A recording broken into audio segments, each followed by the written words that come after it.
You're listening to the micro version of the Savage Lovecast, www.savagelovecast.com.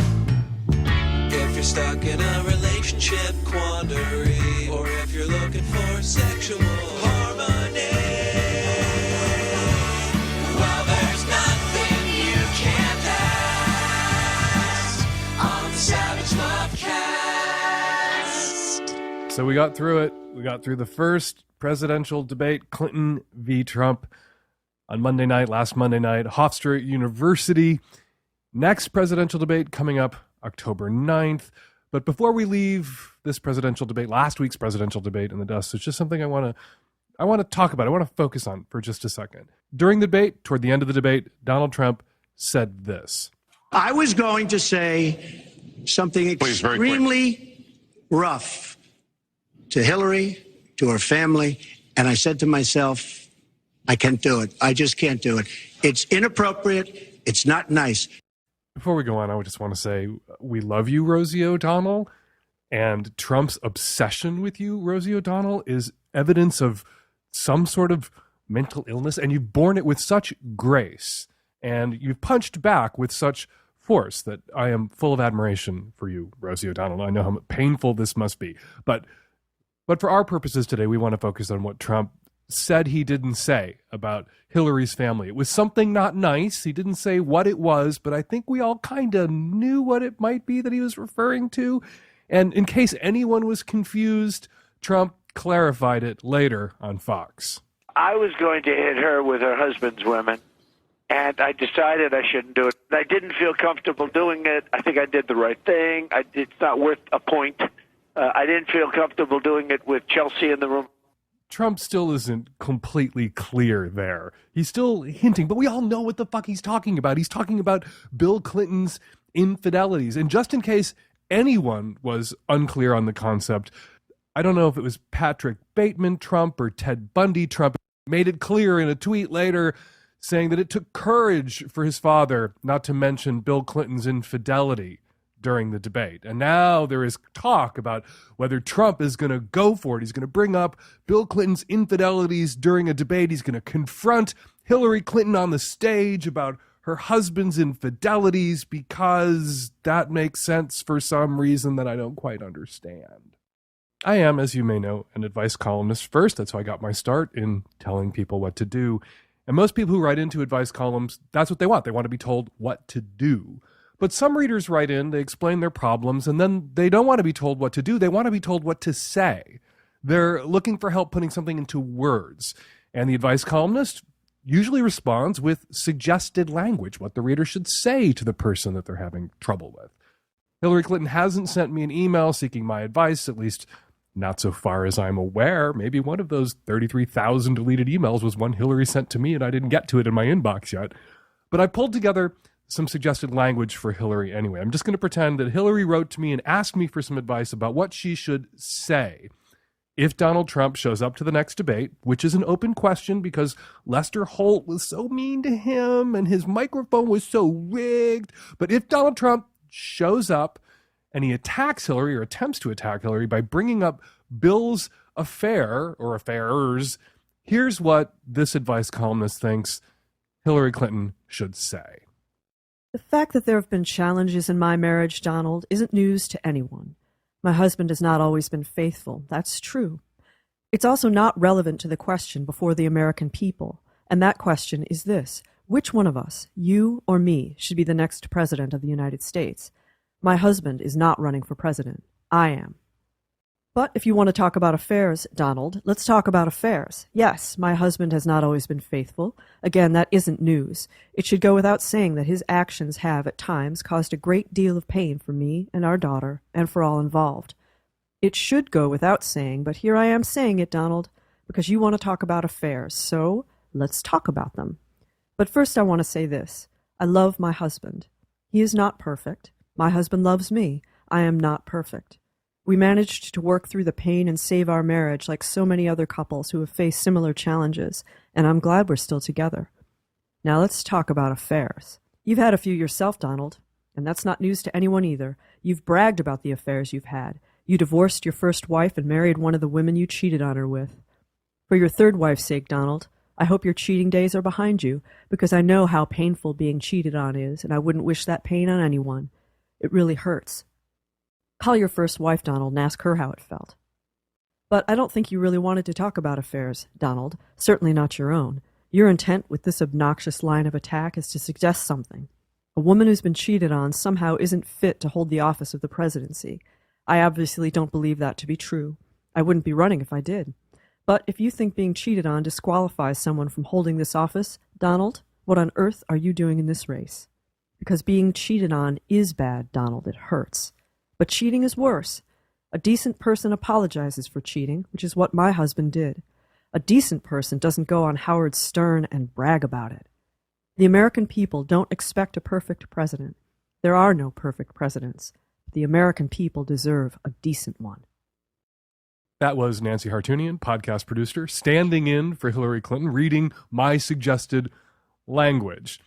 Typically, we advise columnists we don't suggest physical action when we roll out some suggested language. But I would suggest if Hillary Clinton goes with my suggested language, that she, at the end of that speech, that she pull the mic off the podium, hold it out in midair, and drop it.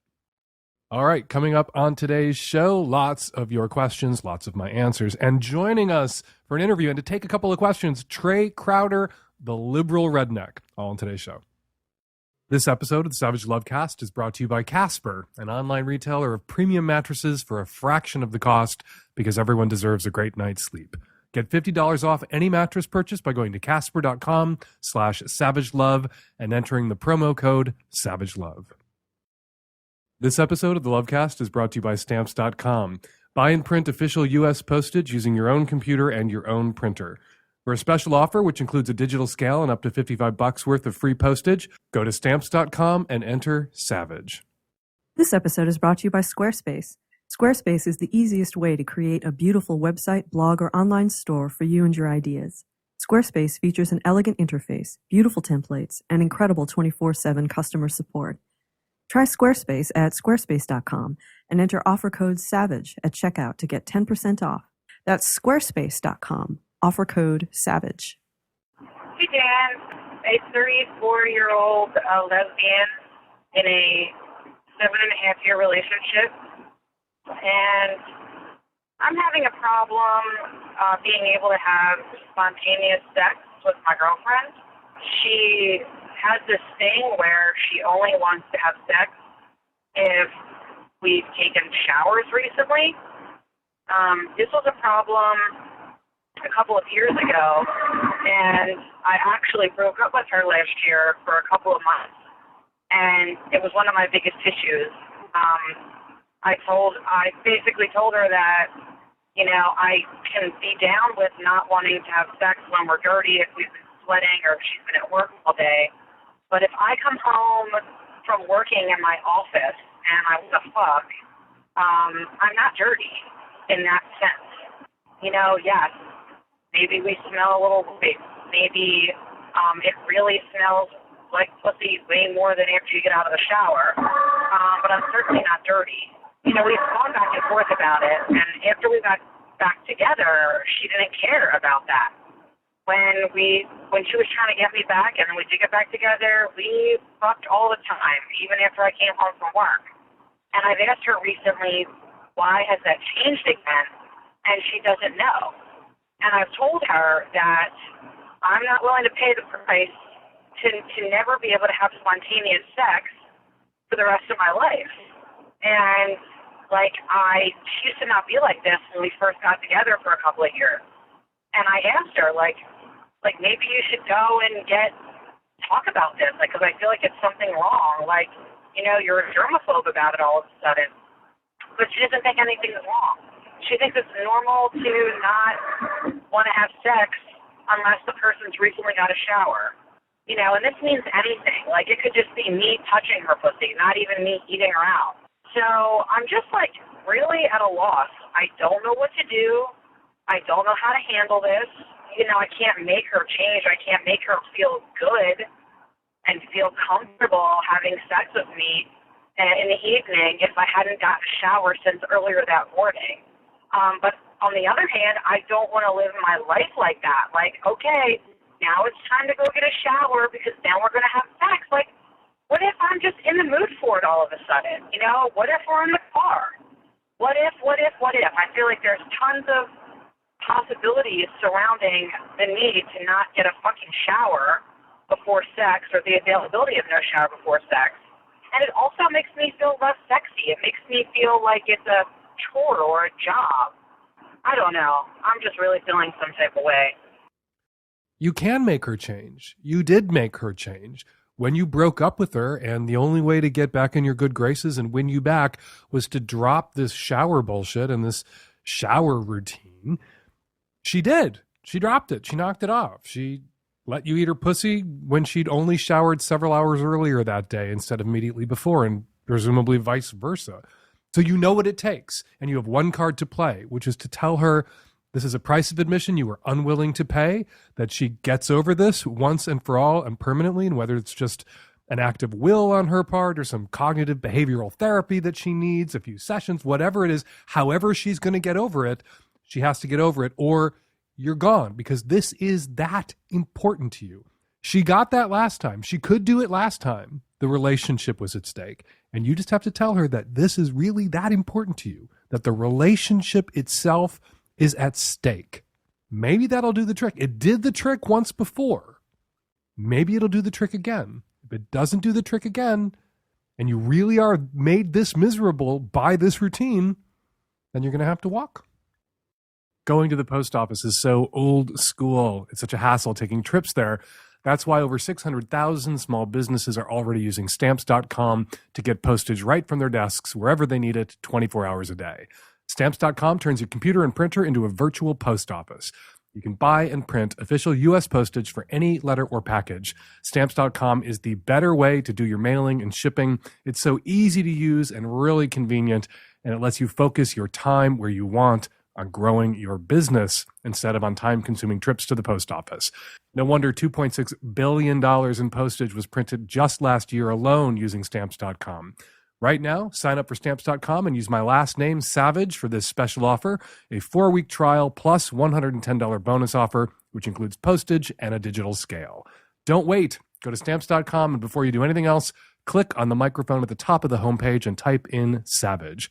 That's Stamps.com, click the mic, enter Savage. Hi, Dan. 25-year-old straight male living in the Midwest. And I have a problem that I was hoping you could help me out with. How do you deal with getting friend zoned by your girlfriend? Maybe I should back up a little bit. Me and my girlfriend have been dating for 3 years. Our relationship started off in a long-distance relationship for about 2 years, and then within the last year, she has moved to my city, gotten a job. But, you know, last few months, we've been having some issues. And through talking about it, trying to be open and honest with each other, she has kind of come to the conclusion that, you know, maybe it's that she's not romantically in love with me anymore. And, you know, she says she loves me and I believe her, but she just may not see me like that anymore, and asked for a break and, you know, to kind of figure things out. And I'm just trying to, you know, how do I deal with this? One of the things that she's mentioned that was an issue is that me and her parents have never really, I don't want to say gotten along, because we've never had any like fighting or issues like that, but they just haven't really necessarily approved of me. I think one of the reasons is big on that is they're kind of stuck in their ways about marijuana, which I smoke, but I've always felt that they kind of held it against me. So I guess the other thing I'm asking is, if things were to work out, how do I kind of try to maybe not repair, but, you know, encourage a better relationship between me and her parents, which she has stated is something very important to her. You've been dumped. I hate to be the bearer of bad news. You've been dumped. This isn't about her parents. This isn't about taking a break. This is about her letting you down as gently as she possibly can. So gently, in fact, that you don't realize that you've been let down, that you've been let go, that this isn't a break, it is a break up. You haven't been friend zoned, you've been dumped, broken up with, not friend zoned. So it would be a waste of time for me and a waste of your time, more importantly, to game out how to best approach a better relationship with your parents if you two get back together again, because you two are not getting back together again. There is a 99.999999% chance that you two are not getting back together again. She was with you for 2-3 years, regardless of how her parents felt about you. So her raising her parents' feelings at this stage, I don't think is really about her parents. It's just about her ducking and weaving, her not wanting to just be direct with you, not wanting to hurt you. It's not a malicious thing that she's done. It's a thing that a lot of people do when they're trying to end a relationship with someone that they like and someone that they care about, and they don't want to seem like they're being maliciously hurtful by just breaking up. So they gradually disentangle, or they deflect, or they throw out white lies that are misleading, that can leave somebody with false hope, which is what you've got a bad case of right now. And they think they're being nice because they're not causing a big fucking shit show all at once that has a lot of pain and tears and searing drama and cauterized wounds and all the rest of it. So they think this is the nice way to do it, by pulling the relationship Band-Aid off so fucking slowly. And in the end, it's not the nice way to do it, because eventually the person who's being let down gently looks back over the time that they wasted pining and hoping to get back together, and realizes that that was a waste of their time, that that was never really in the cards, and that they were living in false hope. And then they feel retroactively kind of humiliated and lied to and misled. So always best to make a clean break. That said, asterisk, why do so many women engage in this kind of slow backing out of the room? Because they fear, not unreasonably, the sometimes violent reactions of their male partners. And I'm not saying to you, caller, that you're a bad dude or you would have had a violent reaction, but women are often afraid to tell men what men don't want to hear, for fear of how that man in that room might react, based not on any of his prior interactions, any behaviors he's engaged in the past, but everything that she's witnessed out there in the world that's happened to women she knows, family members, her mother, her sisters, her friends, women she doesn't know, but whose stories about violent exes she's read about in newspapers or online or heard about on television. So this isn't about you, caller. Not saying that you did anything, but men have done so much to women that women who may not have anything to fear from their male partner still sometimes want to err on the side of caution when disentangling themselves from their male partners. So, you've been dumped. It is over. Do not be angry now that you've realized that the Band-Aid was just being pulled off slowly. And do not worry about her fucking marijuana bigoted parents, because they're out of your life and they're no longer a concern. And I would, if I were you, if I were in your shoes, I wouldn't hang out with her for a while. I wouldn't see her. I wouldn't talk to her. Don't stay emotionally engaged with her, because it's just going to be more painful for you. Go to the movies. Go to the gym. Go have some pizza. Eat some ice cream. Talk to your friends. Do some journaling if you're the journaling type of guy. Go for a long bike ride, or 3 or 4 of those, and just burn through the grief. The relationship's over. Time to start looking toward your future, a future that does not most likely have this particular woman in it. Lucky for you, there are 3.5 billion other women on the planet for you to think about. This episode of Savage Lovecast is brought to you by Casper. Casper is an online retailer of premium mattresses for a fraction of the cost. Casper is revolutionizing the mattress industry by cutting the cost of dealing with resellers and showrooms and passing those savings directly on to you, the consumer. The Casper mattress provides long-lasting comfort and support, and I know this because me and my husband sleep on one every night. You can buy it easily online and completely risk-free. Casper offers free delivery and painless returns within a 100-day period, so you don't have to lie down in a showroom. And Casper's mattresses uphold the highest environmental production standards, and they're made right here in the USA. Get a Casper mattress for $500 for a twin or $950 for a king-sized mattress, but you can save an additional $50 as one of our listeners by going to casper.com/savagelove and entering the promo code SAVAGELOVE. That's casper.com/savagelove and promo code SAVAGELOVE. Terms and conditions apply. We have a special guest joining us to help answer some of your calls today. Trey Crowder, comedian you may know from his viral video series on Facebook called Liberal Redneck. Here's a taste of Trey. What's up, y'all? Trey Crowder, Liberal Redneck. Look, I want to talk about a lot of things, but this transgender bathroom deal just won't go away. And you know it's getting out of hand now because we got white people boycotting Target. God damn. Never thought I'd see the day. But yeah, sure enough, the American Family Association in Mississippi asked for a boycott of Target, and they got over 700,000 signatures. And I guarantee you, every one of them people so proud of themselves for making a statement, too. Y'all ever notice how shitty white people get to protest stuff by, like, going to Sears instead or eating 2 chicken sandwiches this week? But yeah, y'all are basically freedom riders. Guys, gets my red up, man. Apparently, the people signing this petition are doing it because they don't feel comfortable taking their kids into Target now with their trans-friendly policy. Oh, really? Y'all ain't comfortable? Yeah? Well, if you'll allow a rejoinder, so the hell what? If my great-granny was still alive, she wouldn't be comfortable eating cornbread next to a colored boy. Guess what? She'd have to get her old ass over it. Because it's 2016, and that's a shitty way to be. And why should we care if you're comfortable anyway? Have you ever even thought about the comfort of gay people, black people? Hell, me. I'm a non-Christian living in the South. I can't even go to a goddamn potluck without having to thank some space fairy for the broccoli casserole. And honey, it makes me a little uncomfortable. Have you ever cared? I'm guessing not, since Nancy Grace never had a hashtag about it. Trey is currently touring with his writing partners on a 60-city national tour called the Well-Read Comedy Tour. They also wrote a book available now for pre-sale and being published October 4th by Simon & Schuster. Hey, Trey, how are you? Hey, Dan, I'm doing good, man. How you doing? I'm doing really well. You know, I've watching your videos for a long time now and thought anybody who's that good and that smart on gun control, Donald Trump, Black Lives Matter can probably give really great sex advice too, because sex advice, really, any idiot can do it if I'm doing it.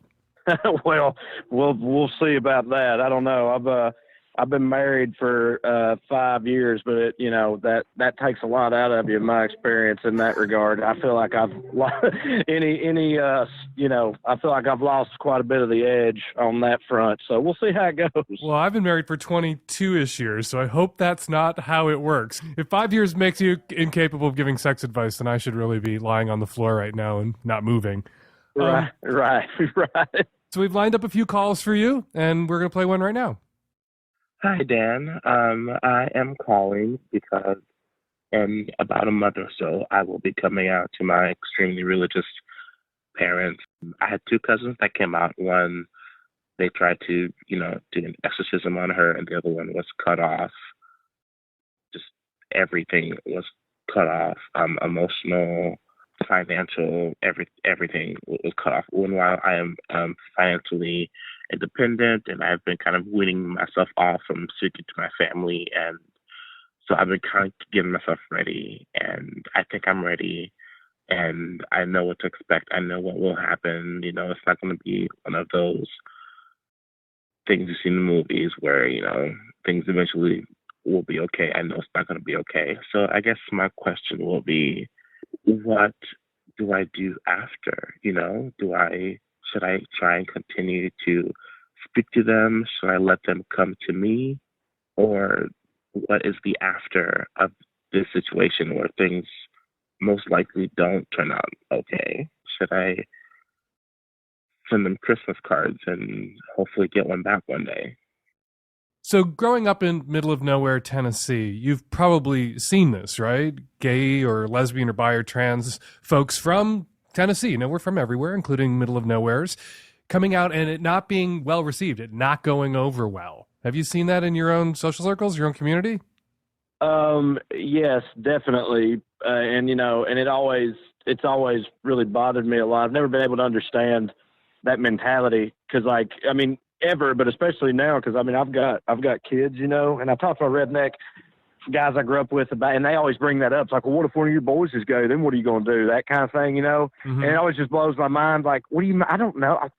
step my parade game up, I guess. You know, what the hell you want me to say, man? Like, that's my son. Like, I seriously can't fathom being able to be affected by something like that as far as how you feel about, you know, a loved one. I don't get it. But I come from a place where you say that kind of thing all the time, and it's just heartbreaking. But now, having said that, my uncle, my dad's only sibling, he's gay, and luckily he did not go through that. And I mean, I'll be honest, it's one of those things like you just didn't, like with my grandpa and stuff, he just didn't talk about it. Mm-hmm. But like my uncle and his partner they were there every Thanksgiving, every Christmas.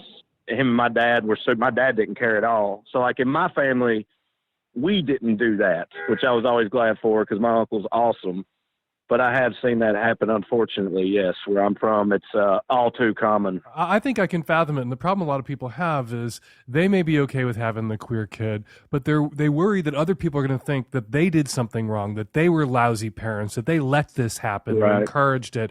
And they're worried about how they're going to be viewed by their pastor, their coworkers, other family members, because their kid turned out queer. They screwed up their kid. They didn't raise their kid right, as if right raising is something that can prevent gayness, which just ain't so.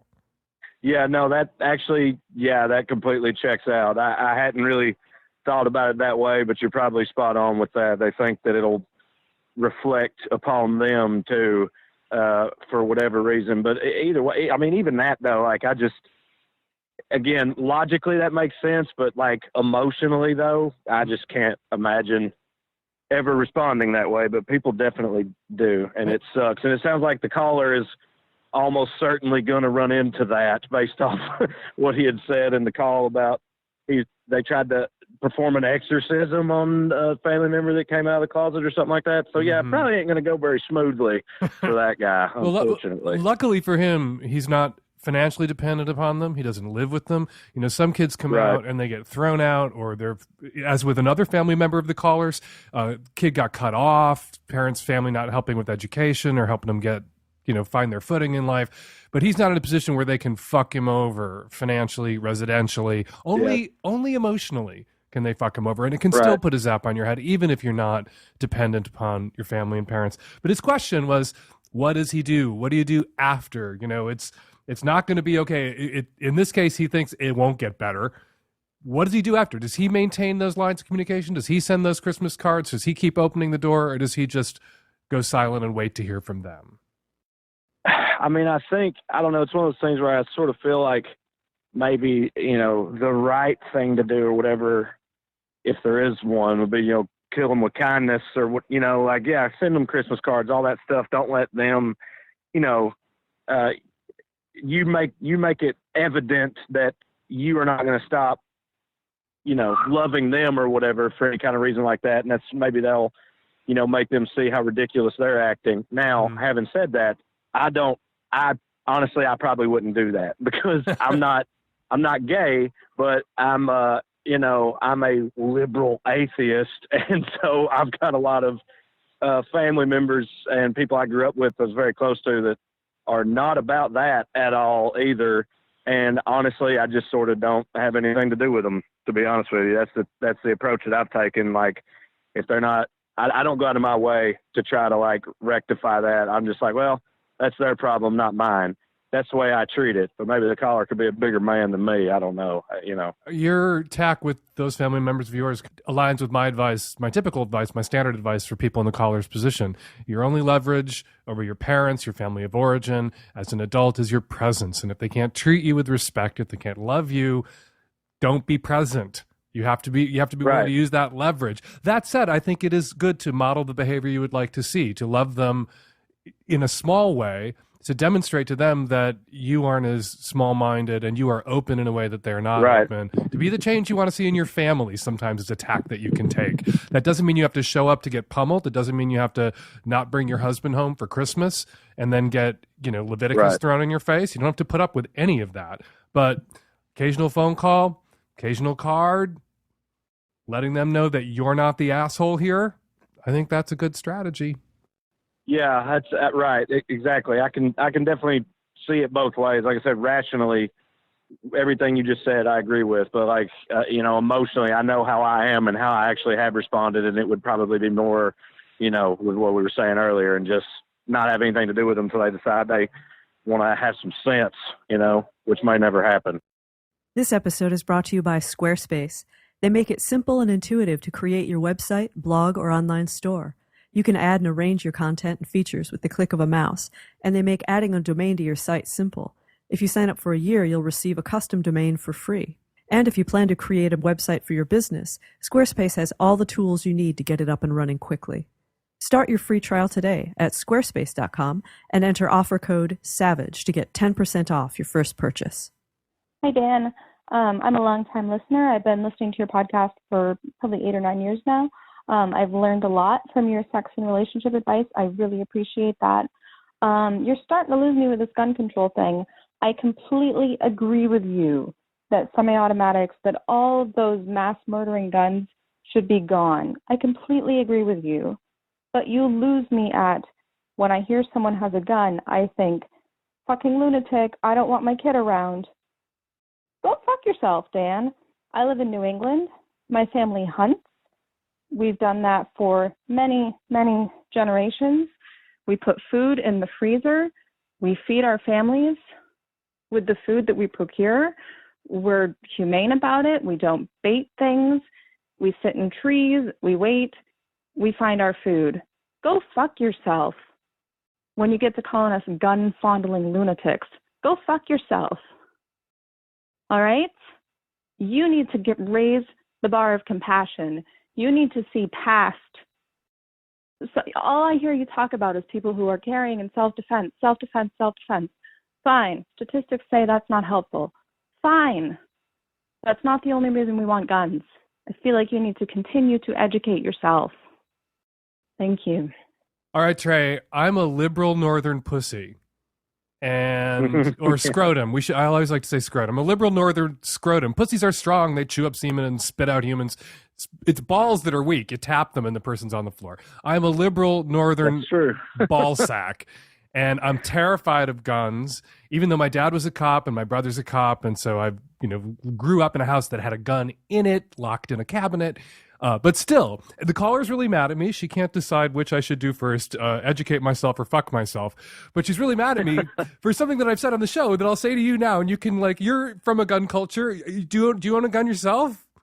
Yes. No, I have never purchased a gun, but I own multiple guns because, like many people where I'm from, I inherited my grandfather's arsenal.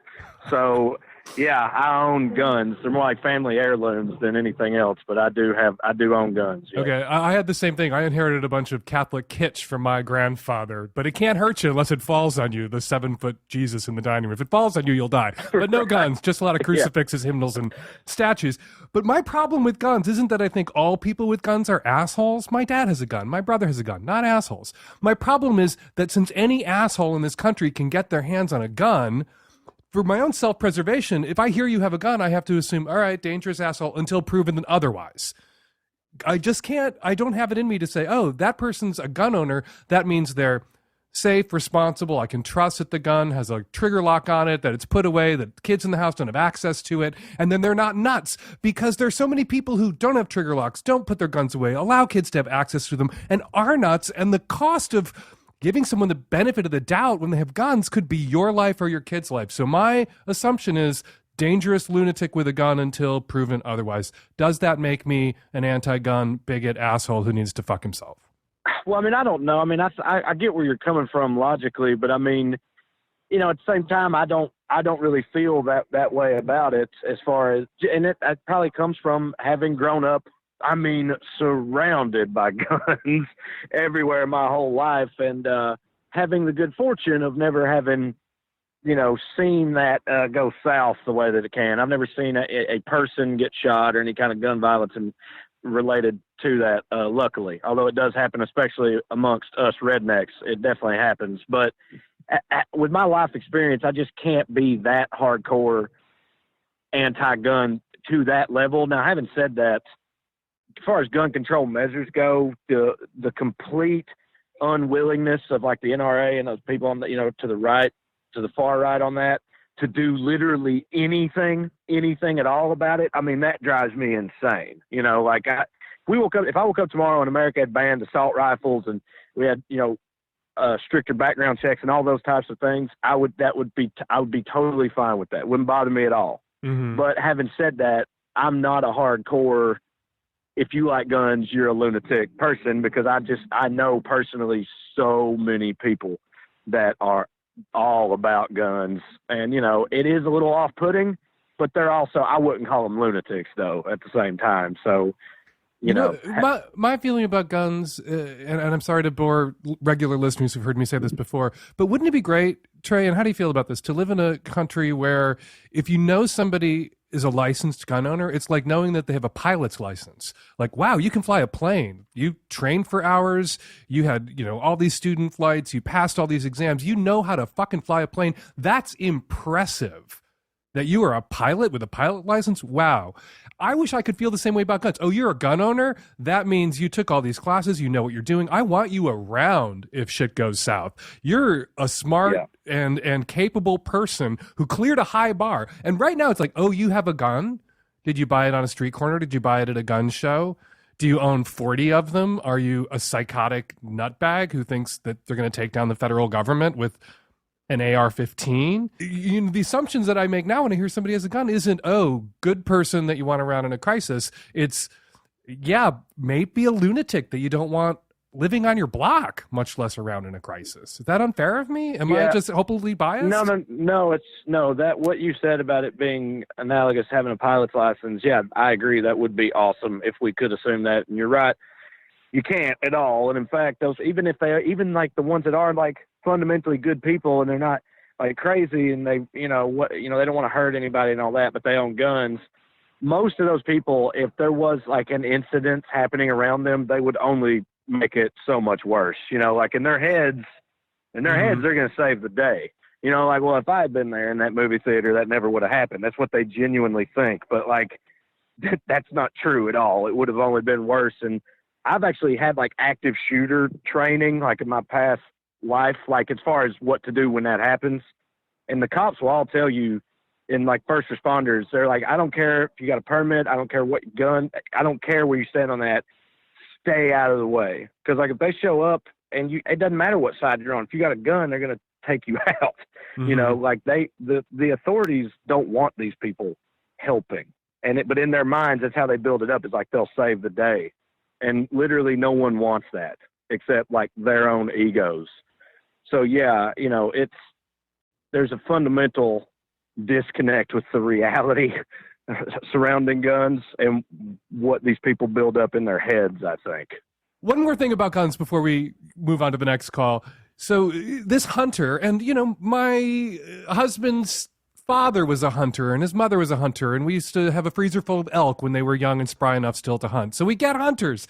But she's like, don't assume we're all lunatics. Don't lump all gun owners in together as like asshole lunatics, you motherfucking shitbag. It's basically her response to me. And I always feel like the onus is on gun owners. If you don't want us to assume that you're all lunatics, why aren't gun owners working harder to keep guns out of the hands of lunatics? Why are gun owners supporting the NRA? Why aren't gun owners on the front lines of like wanting to raise the bar for gun ownership so that if somebody owns a gun, other gun owners aren't then smeared by association with all the shitty people who are getting their hands on guns and misusing guns? It's just like a lot of those same people are the same ones that say about Muslims, you know, like, where are all the moderate Muslims at? Oh, they're mostly moderate. Well, where are they at? Why aren't they saying anything or whatever? And first of all, like, you know, of course they are, but it just doesn't get covered like a terrorist attack because why would it? Mm-hmm. But the same logic applies to gun owners. Yeah, you know, where are the moderates? They don't do anything right. Where are the moderates? Where are the ones? And that's what I was saying earlier. You know, yeah, I own guns, but hey, if you want to ban assault rifles, whatever, that's fine with me. And I do think we got a problem. Mm-hmm. But yeah, nobody else that's even remotely pro-gun will say any of that ever. I mean, they literally wouldn't even pass stuff to keep terrorists or potential terrorists from being able to buy guns. Like, that's how far into the sand they've dug their heels in, you know, and like, it's just, I don't know. And we have videos from Al-Qaeda and ISIS suggesting to wannabe jihadis to go to the United States and buy guns and commit acts of terror. And still the Republicans in Congress, with the NRA's dicks in their mouths, can't look at that video and say, yeah, maybe we should not let people on the terror watch list buy AK-47s and AR-15s in this country per ISIS and Al-Qaeda's suggestions that they do. The whole thing about, why don't the moderates speak up? To give credit to gun owners, when you look at the polls, majorities of gun owners support the exact gun control reforms that Hillary Clinton and Barack Obama push, about closing the gun show loophole, about universal background checks. But it's the NRA that speaks for gun owners, and the moderate gun owners who support common sense gun legislation allow that to happen. They allow the NRA to speak to them, for them, just like liberal Christians for too long allowed shitbags like Tony Perkins to speak for them. Like, if you don't like those of us who, are on the outside of your culture thinking you're all fucking gun-fondling lunatics, speak the fuck up. Don't just yell at us and say, oh, we're not all like that. I know you're not all like that. Speak the fuck up, because the NRA claims to speak for all of you. That reminds me of something that just illustrates the point you're making about the NRA speaking for them and that whole mentality. And I can't really explain this, but this is a direct quote. I used to work in my old job with this older veteran guy, and he's a black guy, and he's very, very pro-gun. And he said to me once, his exact words were, Trey, let me tell you something. The National Riflemen's Association is one of the most racist organizations in this entire country. Pause. And I've been a card-carrying member for 35 years. Oh, my God. Because I swear, that's exactly what he said. Because it's that's how, I don't know, important these things are to these people for whatever reason. They, genuinely believe somebody's going to come take their guns or whatever if they don't. I don't know. Like I said, I can't explain it. But that's a glimpse into the mind of somebody that's super pro-gun. Hi, Dan. I am a 52-year-old woman, recently divorced. One of the reasons why I got divorced, well, the big one, is that my husband lost all interest in me sexually, and for the last 10 to 12 years of my marriage, I had absolutely no sexual touch at all. So I'm just recently back into the dating scene. It was really hard, but I met a guy I like, and we have started, having sex, but I have learned that, I still work. The plumbing still works for me. Multiple orgasms, everything's great, but my technique is not all that great for him. So in particular, it's in the giving of blowjobs. And I listen to your show, so I know all about, head in and rub the shaft and all the things you tell us to do. But apparently I cannot get my mouth wet enough, and I cannot get his penis wet enough that it ends up ultimately hurting. I like this guy. I'd like to do this for him, but I physically don't have enough spit in my mouth to make everything wet. And I would hate to lose him over this, but I totally get it. I mean, when you're with somebody and they're having 2 and 3 orgasms and you can't even have one, it's pretty, it's going to get old fast. So any suggestions you could make for me to be able to increase my spit, I would really like that. Okay, Trey, now we're into the nitty-gritty sex advice. She's trying to suck this guy's dick, doesn't have enough spit. What should she do? I didn't even know that was a thing that could happen, but I didn't know that you could run short on spit unless you were literally dying. Maybe she's dehydrated. She should look into some Powerade or something like that. Or I think I read in a magazine once that if you're in the desert, I don't know why the hell this was in a magazine, but you could put a pebble under your tongue and it forces your mouth to produce saliva. But that's probably not true. But let's act like it is. Sounds like a Cosmo magazine sex tip from 20 years ago, but go for it. Right. Yeah. But it was like a Cosmo magazine, how not to die in a desert tip. You know what I mean? That's I don't know why that article even existed, but I do remember reading that. And then also I've seen this stuff you can buy that you're supposed to spray in your mouth in the morning. If you're a mouth breather like me, it's supposed to you wake up with morning dry mouth. It's supposed to take care of that for you. So maybe she could get some of that and just go way overboard with it and, turn into like one of Pavlov's dogs or something. You know what I mean? Overcompensate. And those three things about all I got as far as how to produce more saliva. Hey, Trey Crowder, thank you so much. That was a great answer. Thank you so much. What's the name of the book? You got a book coming out October 4th. What's the name of it so people can find it? Yeah. Got a book coming out called The Liberal Redneck Manifesto, Dragging Dixie Out of the Dark. It's from Simon & Schuster. It comes out October 4th. You can pre-order it right now and all the way up through then. And you should pre-order it. If you haven't seen Trey Crowder's hilarious liberal redneck videos, get on the Google, get on YouTube, go watch a bunch of them. Trey, thank you so much. I hope you'll come back. Oh, I hope I come back too. This was great. Thank you, Dan. It's been a pleasure. Hi, Dan. I'm a 25-year-old straight cisgender male. I've been in a relationship with my girlfriend for about 5 years. And recently she's expressed interest in picking up smoking. She says it's a texture thing for her. Her dad does it, so she has good memories with it, but it's something absolutely disgusting to me. We've worked out some sort of arrangement where she can have a limited amount of cigarettes within the year so that she can get it out of her system. I hope she can get it out of her system. Being addicted to cigarettes would be a deal breaker for me. It's really frustrating, and I want to trust her. She's had problems before with not knowing her limits with alcohol. She's not an alcoholic or anything, but she has had one occasion where she got blackout drunk, and she had to have a friend walk her home. So I just want your opinion on this.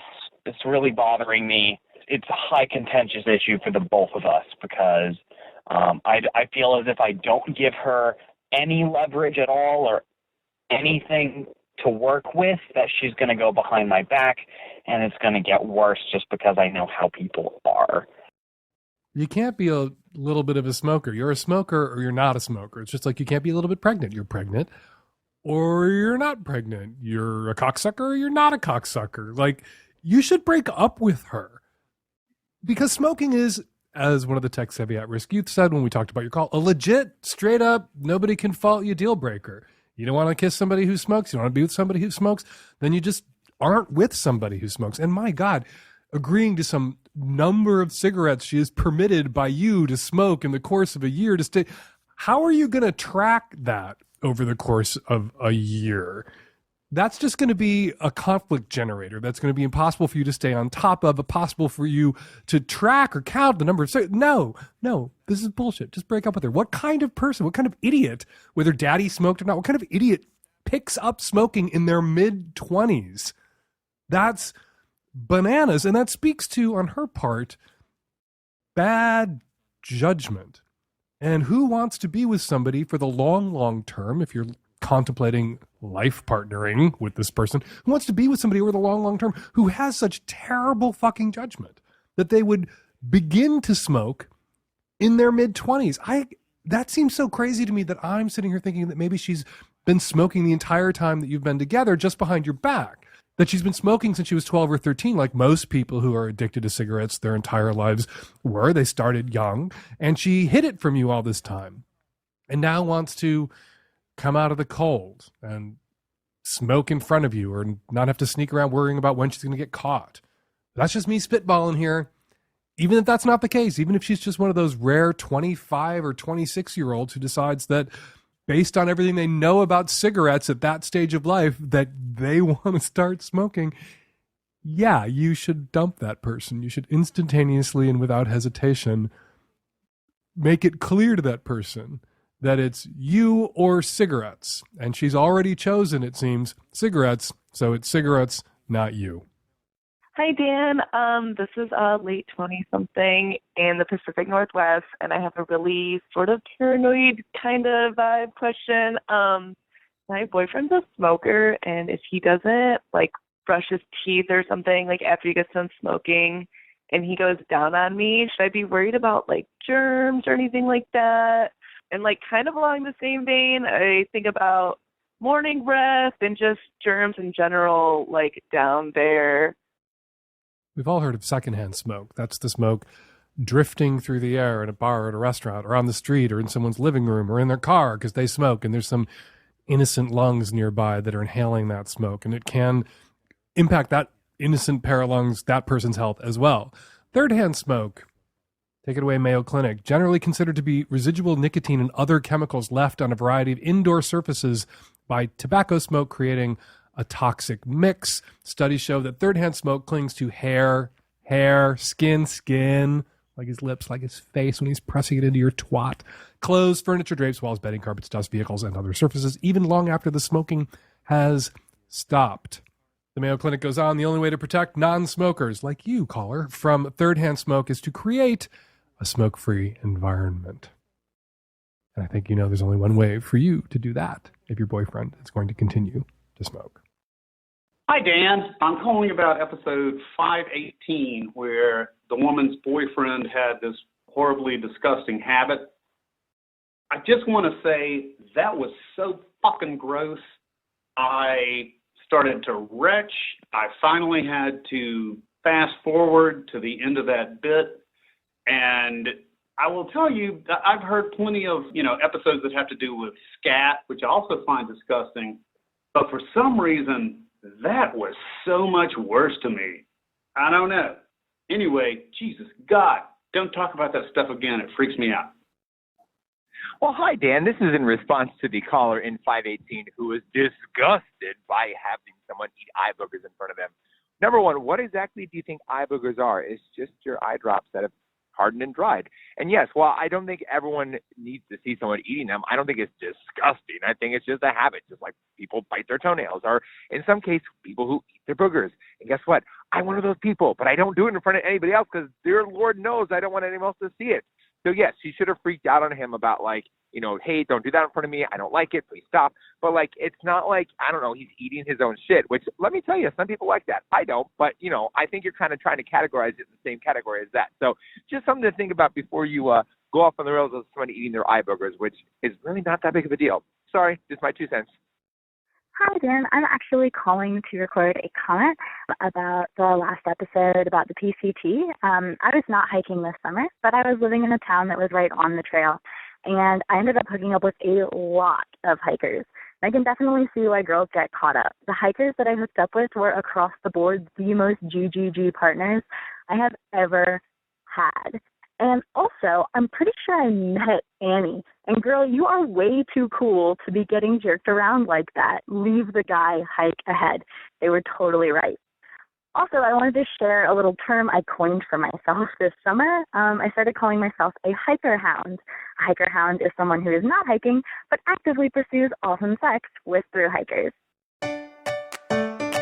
And we're going to leave it there. 206-302-2064 is the number here at the Savage Lovecast. If you want to record a question or a comment for a future show, give us a buzz, 206-302-2064. Follow me on Twitter at FakeDanSavage. Speaking of Twitter, Julie tweets, big thanks to at FakeDanSavage for making my workday so much better, working on designs and enthusiastically mouthing opinions to myself. You're welcome, Julie, and good luck with the designs. Catch Trey Crowder on his comedy tour. Go to wellreadcomedytour.com. That's WELLRED comedy.com. Then if you're looking for Trey online, spell his first name Trae Crowder. When you're Googling around looking for his videos, and they will all pop right up. And they are hilarious. Check him out. HumpFilmFest.com is coming to you. Go to HumpFilmFest.com for info about the cities where Hump will be coming to come. The Savage Lovecast is produced every week by Nancy Hartunian and me and the tech-savvy at-risk youth and Nancy. We will all be back at you next week with another installment of the Savage Lovecast. Thanks for downloading.